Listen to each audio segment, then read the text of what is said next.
ওগো আল্লাহ, ওগো মালিক, তুমি ছাড়া তো আমাদের আর কেউ নাই, তুমি ছাড়া তো আমার আর কেউ নাই। আল্লাহ গো, তুমি যদি মাফ না করো কে আমাকে মাফ করবে?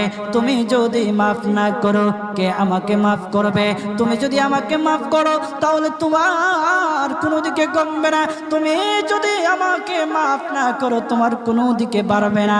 আল্লাহ গো, তুমি আমাকে মাফ করে দাও। সারাটা জীবন অন্যায় কাজ করেছি, সারাটা জীবন নাফরমানি করেছি, আমার কাছে কালেমার দাওয়াত কম আসে নাই, আমার কাছে কালেমার দাওয়াত কম আসে নাই, আমাকে লোকেরা কম বোঝায় নাই। ওগো আল্লাহ, তুমি আমাকে মাফ করে দাও।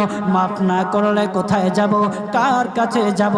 বাবা যখন মারে তখন মার কাছে আশ্রয় নেওয়া যায়, মা যখন প্রহার করে তখন বাবার কাছে